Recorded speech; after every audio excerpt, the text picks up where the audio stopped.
Bonjour, nous arrivons au 16e dimanche du temps ordinaire. Alors rappelle-toi, nous avons vu Jésus guérir la fille de Jaïr et la femme malade du sang. Jésus qui soulignait l'importance de la foi.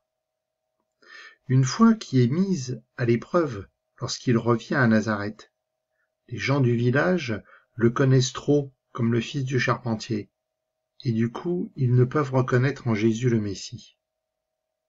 Et tout de suite après, la semaine dernière, nous entendions Jésus envoyer ses disciples en mission, 2 par 2.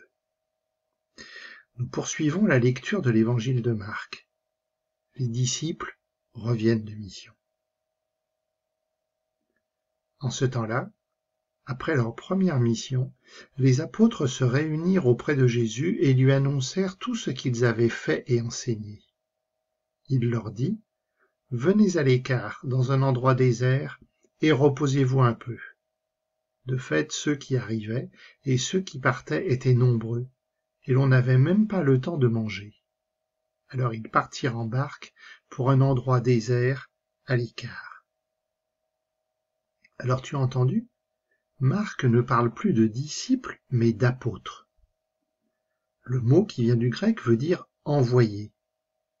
Ces hommes qui entourent Jésus ne sont plus seulement des disciples, c'est-à-dire ceux qui écoutent l'enseignement. Jésus les fait participer à sa mission d'annoncer le royaume de Dieu. Alors bien sûr, quand on revient de mission, on n'a envie que d'une chose, raconter ce qui s'est passé. Je suis sûr que toi aussi, par exemple, quand tu reviens de vacances, chez les grands-parents ou en colo, tu as hâte de raconter à tes parents tout ce que tu as fait. Le problème, c'est qu'il y a plein de monde.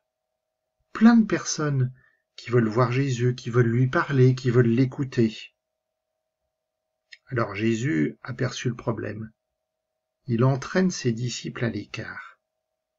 Et ça, c'est important dans la vie. On a bien sûr des contraintes dans nos vies, à l'école, au travail. Mais pour tenir, il faut aussi savoir se reposer. Le repos physique, bien sûr, mais aussi le repos de notre cerveau. Comme on dit maintenant, il faut prendre du recul. Et Jésus lui-même le fait régulièrement. On lit souvent dans les évangiles qu'il se met à l'écart pour prier.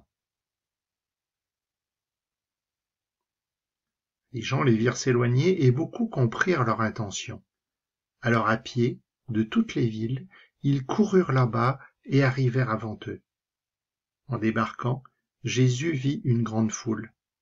Il fut saisi de compassion envers eux, parce qu'ils étaient comme des brebis sans berger. Alors, il se mit à les enseigner longuement. Et ben voilà, les gens qui ont besoin de Jésus ont compris la manœuvre, ont compris ce qu'il allait faire, et ils ont pris les devants. Et du coup, quand la barque arrive, les gens sont là, à attendre Jésus. C'est loupé la mise à l'écart, c'est loupé l'endroit désert. Et Jésus a une immense pitié pour cette foule. Ce qui le bouleverse, c'est que ces gens sont perdus. Ils n'ont pas de berger qui prennent soin d'eux, qui les guide. Alors Jésus leur donne la nourriture essentielle, sa parole. Pour les disciples apôtres, le repos a finalement été de courte durée, juste le temps de la traversée du lac, mais un temps extraordinaire, un temps avec Jésus. Alors nous aussi, Jésus nous invite à nous mettre à l'écart et nous reposer un peu. Et le meilleur moment, n'est-ce pas la prière ? Et n'est-ce pas aussi l'invitation de Jésus tous les dimanches à nous mettre à l'écart, à nous reposer en lui confier tout ce qui va et tout ce qui ne va pas dans nos vies, le temps d'une messe ? Alors, à dimanche prochain. Merci Jésus pour ces vacances. Un moment pour m'amuser, un moment pour me distraire, un moment pour me détendre. Mais je ne t'oublie pas. Je sais que tu es toujours avec moi.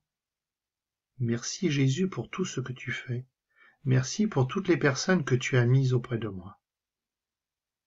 quand viendra le moment de la rentrée, aide-moi à rester à ton écoute et à accueillir avec amour tous ceux que tu me donneras de rencontrer.